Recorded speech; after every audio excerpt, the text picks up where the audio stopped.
Alors, petite présentation du Tipeee. Donc, on est sur le domaine principal. Si vous avez un compte, on se connecte et on y va. Et là, on arrive dans le dashboard du Tipeee. C'est ce qu'on appelle le hub. Pourquoi un hub? Parce que c'est la partie centrale qui va regrouper un petit peu tout ce que vous allez faire sur le Tipeee. Donc maintenant, je vais vous montrer un petit peu comment ça tourne. On a un champ ici qui permet de trouver un petit peu tout. Donc ici, vous avez votre abonnement, dashboard, mon compte, outils dispo, intégration. Et si vous cherchez des apps particulières, vous tapez un raccourci. Vous voyez ici, par exemple, on a Tipeee SEO, mailing, OK, OK. Et donc là, le hub vous dit vraiment ce que vous devez faire. Donc vos revenus, des conversions, des automatisations déclenchées, des contacts d'email, des opportunités SEO. Et vous avez ici en dessous votre tableau d'action du jour. Par exemple, ici, on voit que sur le Tipeee, il y a des pages business avec SEO critique, ce qui est normal vu que j'ai changé le Tipeee récemment. J'ai des pages WordPress qui sont plus accessibles. Donc forcément, le SEO me remonte des erreurs qui sont plutôt logiques. Ici, une opportunité. Il faudrait que je change un petit peu les couleurs. Par exemple, nouvelle visibilité top 10. Il m'a détecté un mot-clé sur indépendant ou franchise sur mon site personnel. D'accord? Alors, comment on fait ça? Le plus simple, c'est d'aller tout de suite. Non, d'abord, je vais vous faire voir le dashboard. Alors, vous avez un petit peu de tout. Vous avez mon compte, par exemple, ici, changer le mot de passe classique. La facturation, moi j'ai rien parce que c'est en dev. Les intégrations importantes. Ici par exemple vous avez Amazon SFS pour le mailing en fait. Il va falloir mettre votre compte pour pouvoir envoyer des emails. Celles du dessous pour l'instant ne sont pas utilisées mais ça ne saurait tarder. Il y a de l'aide pour un petit peu voir comment fonctionne le hub, mais pour l'instant il n'y a rien. Ces vidéos aussi vont arriver dessus. Le support, vous pouvez lancer des tickets. Je fais un petit ticket, j'ai un petit souci, etc. etc. On a le forum, bien entendu, et le parrainage. Le parrainage, c'est pareil. Vous avez un lien qui vous apporte des remises. Plus vous allez apporter de membres, plus ça va vous donner de remises et vous donner un statut particulier. Ambassadeur, ambassadeur confirmé, partenaire à contacter, etc. Ce qui est intéressant à comprendre là-dedans, c'est les remises actives. C'est que dès que vous allez amener quelqu'un, votre abonnement va vous coûter 10 euros moins cher. Donc vous apportez une dizaine de personnes et votre abonnement est remboursé. Maintenant, le parcours idéal, c'est tout de suite d'aller dans Analytique pour enregistrer un site. Donc on va aller dans l'analytique. On arrive ici sur un tableau de bord avec les pages qui rapportent du trafic en premier lieu, parce que c'est ce qu'on veut voir quand on arrive là-dessus. On veut voir ce qui tourne pas, etc. etc. Vous avez d'autres vues, par exemple les sources qui ramènent vraiment du revenu. Donc par exemple ici, moi j'ai simulé un revenu à 999 en direct et on voit que ça fonctionne. Je vais vous expliquer un petit peu plus longuement comment fonctionne à amener à conclu. Par exemple, il y a des petits trucs que je vais vous montrer. Donc là, ici, par exemple, vous allez ajouter un site. Donc on lui met un nom et on enregistre l'URL. Et maintenant, ce qu'on fait, c'est qu'on va dans site suivi, par exemple. Moi ici, j'ai mes 3 sites, mon site perso, Gémo Santé, Tipeee Club. Et si je veux voir les snippets que je vais devoir mettre sur mon site, je les récupère ici. Voir les snippets. Donc c'est ce petit truc-là, je le copie et je vais sur mon site, je le colle. Tac, tac. Par exemple, ici, si on regarde la source, on cherche Tipeee. Et voilà, on voit bien ici que j'ai mis mon script de tracking. D'accord? Donc ça me remonte, ça me remonte de la visite. Maintenant, si je veux aller plus loin, je regarde les snippets toujours. Un custom event. Alors là, ce qui veut dire que sur un bouton de formulaire, par exemple, je peux mettre data event newsletter sign up et source. Par exemple, si c'est la newsletter dans la sidebar, je vais mettre sidebar. Ça me remonte tout de suite ces trucs-là dans, par exemple, si je vais dans, où est-ce que j'en ai mis? Je ne suis plus sûr parce que pour l'instant, j'ai pas encore mis ça à fond. Site suivi, site perso, etc. Dashboard. Si je mets site perso, par exemple, comme j'ai des conversions, c'est-à-dire qu'un truc a fonctionné. Alors, par exemple, ici, j'ai des événements donc, qui sont traqués par le custom event. J'ai un form submit, un test data name, click link Tipeee. C'est parce que sur la page où je veux traquer, j'ai tagué un lien vers le Tipeee pour voir un petit peu ce que ça donnait. Et j'ai identifie. Alors, identifie, c'est quoi? C'est que Analytics est capable de capter un personnage, une personne qui a rempli un formulaire. Par exemple, ici, je remplis. Non, je vais mettre une autre. Jérémy.allard1 laposte.net. Si je m'inscris là, par exemple, il va me reconnaître. Maintenant, ce qui se passe, c'est que si je reviens et que je recharge le formulaire, il va m'enregistrer le truc. Par exemple, ici, je vais sur la page newsletter. Et ben, il retient bien qu'il faut un email. Et comme je suis identifié, il va me recompléter les formulaires systématiquement. Ça simplifie pour vos utilisateurs le remplissage des formulaires et c'est quelque chose d'assez intéressant.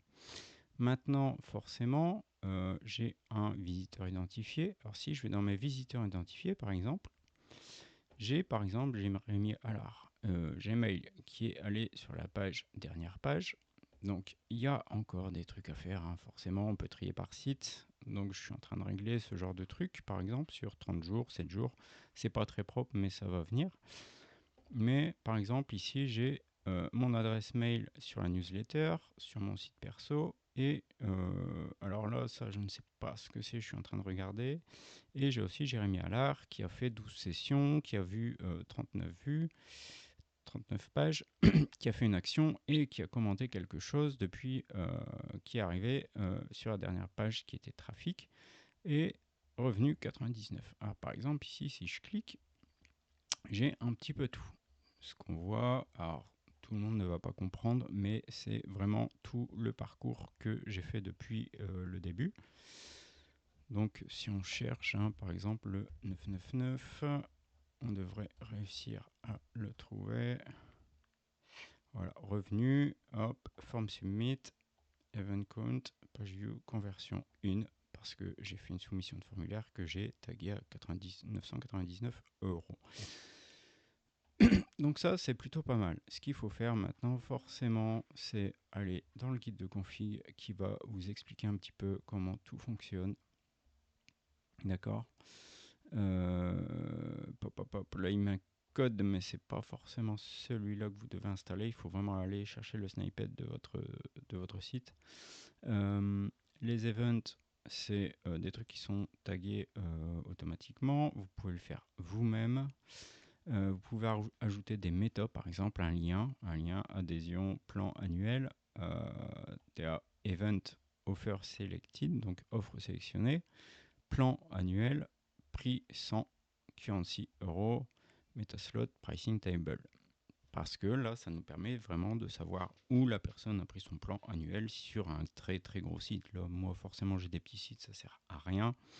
Si vous avez des petits sites, n'allez pas mettre 50 000 métas, ça sert à rien du tout. Mais voilà, vous avez une petite description de ce que ça fait. Maintenant, une fois qu'Analytics est lancé comme ça, je vous laisserai regarder. Une fois qu'Analytics est lancé comme ça, vos sites sont enregistrés directement dans SEO, qui n'est pas du tout la même chose. L'analytique va chercher à trouver votre trafic identifié visiteur. Le SEO va faire complètement autre chose. Donc, si vous allez dans Tipeee SEO, il faut savoir que Analytics et SEO sont reliés. Donc, Analytics, si sur 30 jours, par exemple, ou sur 7 jours, on relève un trafic anormal ou une hausse de trafic, ce qui va arriver quand vous allez inscrire votre site forcément, ça déclenche des audits. Des audits SEO, pourquoi? Parce que une hausse de trafic, ça veut forcément dire qu'il y a quelque chose d'intéressant qui s'est passé ou quelque chose qu'on peut faire. Donc forcément, on lance un petit audit. Donc là, moi, j'utilise Data for SEO pour récupérer des datas et des crawlers internes qui vont aller surveiller votre sitemap, votre robot TXT, les pages détectées par Analytics qui partent en audit et les priorités. Alors, par exemple ici, si je fais une vue par site, c'est des trucs que je vais encore ranger parce que c'est pas forcément le top. Santé des pages auditées, 96 sur 100, c'est plutôt pas mal, c'est un score interne. Propriété, c'est pas à regarder pour l'instant. Sitemap, etc. Mouvement Google, New Keyword. Voilà, moi après j'ai pas assez de recul en fait sur ce que j'ai lancé. J'attends que ça tourne un petit peu plus. Mais on voit ici des recommandations. Et ce que fait par exemple, si on fait voir les stats de mon site perso, on va vérifier régulièrement, là c'est un appel régulier qui vérifie que les sites qui sont inscrits dans Analytics tournent, sont accessibles. Super pour des utilisateurs qui ont pas mal de sites à vérifier. Ça vérifie qu'il y a un robot TXT. Ça vérifie qu'il y a un sitemap. Donc là par exemple il me dit non détecté, mais il y a un petit souci que je dois corriger. Ça fait autre chose. Ça utilise aussi PageSpeed de Google. On va chercher les données. Donc moi j'ai mis une limite, seuil de confort à 80 pour du mobile. Là je suis à 91, c'est parfait. En revanche, tout à l'heure j'étais sur un autre site où j'étais pas bon et me disait pouf, faut modifier ça. Par exemple, tac. Je vais aller sur Tipeee. Je vais prendre par exemple le Tipeee. Le Tipeee, j'ai le desktop. Seuil de confort pour moi c'est 90, là je suis à 86, donc il me dit bah voilà, score en rouge, faut que tu améliores un petit peu ton truc parce que ça va pas. Mais sinon, c'est plutôt correct. 86, 92, c'est plutôt des bonnes notes. Maintenant, ce qui se passe là-haut, c'est qu'il m'a récupéré un mot-clé dans le top 20, forcément vu qu'il n'y en a qu'un. URL visible 1, meilleure position 18. Donc j'ai la position du mot-clé qui m'a récupéré quelque part. Et c'est forcément ici, top URL, club d'entrepreneurs Lille, il m'a récupéré un mot-clé et sa position 18e. Alors pour quel mot-clé je suis là-dessus? Pour BNI Lille, d'accord? Donc pour BNI Lille, il me dit, bah voilà, t'es 18e. Avant, bah, il n'y a rien parce que les audits ont commencé avant-hier ou il y a quelques jours, mais c'est tous les 7 jours pour pas non plus tirer tous les jours sur l'API. Et on a le volume de recherche qui est de 90, c'est pas forcément le top, mais bon, c'est déjà une page qui est là-dedans. Donc si je reviens, par exemple, si je vais reprendre mon site perso, mot-clé top 20, j'en ai 8. Là par exemple, on va voir un petit peu plus. J'apparais sur T.co dans le top 10, dans le top 10 sur technique de vente en magasin, top 10 sur franchise ou indépendant, etc. Donc là, le SEO, en fait, vous avez rien à faire si ce n'est récupérer de la data, mais là, le bouton, par exemple, il est bloqué parce que je le bloque une fois que j'ai cliqué dessus. Et puis, ça se lance tout seul. Donc là, par exemple, on voit tous les audits qui ont été faits. Alors, c'est pas forcément le plus lisible, hein, il y a encore des choses que je vais modifier. Mais par exemple, ici, ça nous donne pas mal de petites données qu'on peut exploiter, que je rendrai exploitables et plus visuels plus tard. Mais pour l'instant, c'est des trucs qui sont plutôt sympas. Et le SEO, vous n'avez pas trop besoin de vous en servir. Si on retourne sur le hub, par exemple, il va vous en parler directement ici. Page business, problème SEO critique. Donc hop, si on fait détail, on voit le truc. On va voir le site. On est bien sur le Tipeee. Et on sait ce qui va se passer. D'accord? Donc le analytique, le SEO, c'est vraiment très lié. Le SEO, il n'y a rien à faire. Ça joue tout seul, hein. Le mieux que vous puissiez faire, c'est cliquer sur récupérer les data au début pour le sitemap, etc. Mais sinon, de base, ça fonctionne tout seul. Ça vous dit ce qu'il faut faire tout seul. Les pages cassées, les liens cassés internes, un site inaccessible, la vitesse, les mots-clés, les audits de pages et vraiment ce qu'il faut faire. Je suis en train de faire en sorte que ça vous ressorte vraiment des trucs très intéressants. Donc, on a vu analytique et SEO. Maintenant, on a mailing. Alors, mailing, là, c'est encore autre chose. Il vous faut avoir, c'est ce que je vous disais tout à l'heure, si je fais intégration, je vais pas l'avoir là. Bon, je vous montrais tout à l'heure l'intégration SES. Une fois que c'est intégré, moi par exemple, j'ai plus l'indicateur, je l'avais, mais je ne l'ai plus. Non, c'était écrit que c'était activé. Enfin bref, j'ai commencé à faire des listes. Alors là, c'est les listes de test, hein. C'est un compte classique que j'ai fait. Vous ajoutez une liste. Vous avez forcément un nom de liste, un nom d'expéditeur, un email. Email que vous avez configuré forcément dans votre compte Amazon SES. Et ici, le bloc de désinscription avec le petit shortcode à mettre, hein, pour le lien de désinscription qui va se former automatiquement. Donc ça, c'est une liste, on est d'accord. Les contacts, c'est pareil. Vous avez des contacts. Mais là, on va y revenir par la suite aussi. Et après, une fois que vous avez vos contacts, vos listes, vous pouvez créer des campagnes. Donc là, on peut faire un nouveau message, par exemple, qui est par exemple une campagne, nom interne, sujet, liste cible, test par exemple. On choisit une date d'envoi, on choisit un template parce qu'on peut aussi faire des templates et on rédige. On crée le message, ça nous envoie un test de base pour qu'on voit le truc avant l'envoi et pour la suite c'est programmé. Si on veut que ce soit une autoréponse, quelqu'un qui s'inscrit dans le formulaire, on peut dire, voilà, à J+1, il reçoit ça. Enfin, dès qu'il est inscrit, il reçoit une autoréponse.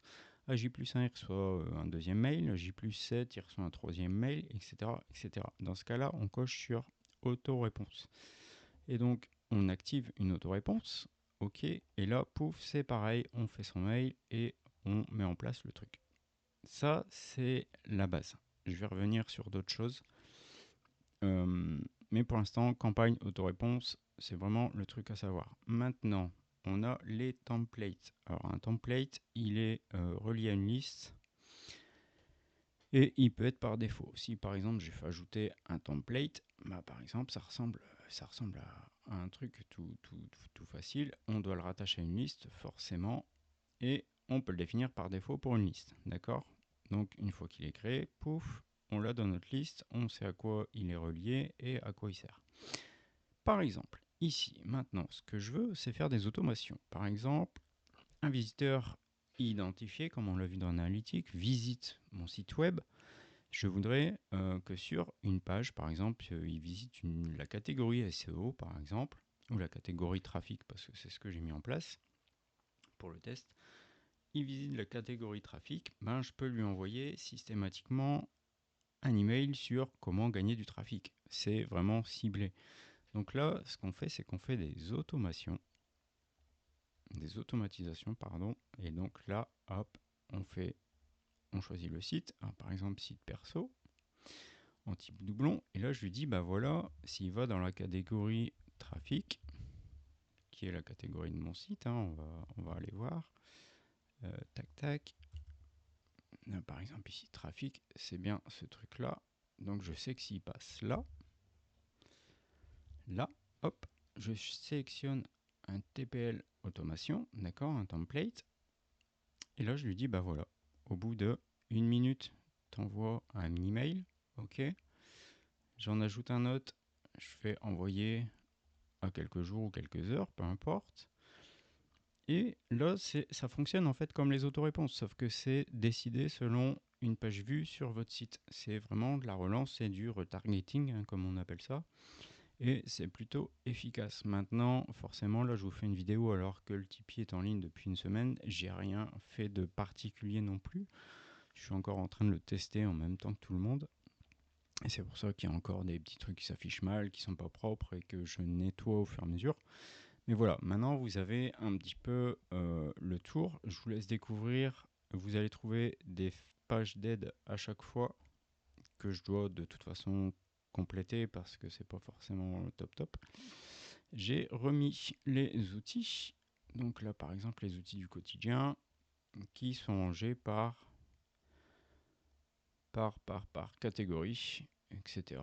Donc là, médias, par exemple, traitement d'images. Je veux renommer des images en lot et les optimiser pour qu'elles soient pas trop lourdes. Voilà, il y a quelques outils, j'ai pas tout remis pour l'instant parce qu'il y en a beaucoup qui sont partis directement dans SEO pour le tracking, etc. Et, et ben voilà, là pour l'instant il y a ça et vous n'y avez peut-être pas accès parce que là c'est un petit peu limité en accès aussi. On a, Optimize. Alors Optimize, il n'est pas encore non plus dans le menu. Optimize en fait c'est pour faire des tests sur des pages, des tests AB. Alors par exemple ici, sur ma page trafic, j'ai un test AB. Et la page, en fait, son titre, c'est générer du trafic, attirer des visiteurs qualifiés et durables. Là, si je vais dessus, hop là, ça change. Que direz-vous d'attirer des visiteurs qualifiés et fidèles? Donc là, j'ai une variante qui a été chargée. Et si je clique sur ce lien-ci, alors c'est bidon, hein, faut vraiment capter du trafic pour avoir des retours. Mais si vraiment j'ai du clic là-dessus, ça va me compter une conversion pour la variante B et pas l'original, d'accord? Parce que si on actualise, on voit bien que l'original, c'est ça en fait. Générer du trafic, clac, clac, clac. Si je fais voir tout, par exemple, voir les éléments, là par exemple, sur la page, en fait, on a un scanner qui détecte sur une page particulière tous les éléments susceptibles de demander une modification ou d'être le CTA qui va être l'objectif de la conversion en fait. Donc là par exemple j'ai heading qui est forcément mon H1, mon titre, hein. J'ai d'autres titres et j'ai des boutons dans le menu par exemple, j'ai des CTA qui sont captés. Donc là c'est super parce que si je veux créer un test, par exemple je crée une expérience, conversion, je vais reprendre cette page trafic, hein. Je vais dire voilà, je vais modifier je vais pas modifier grand chose, je vais rien faire même d'ailleurs, mais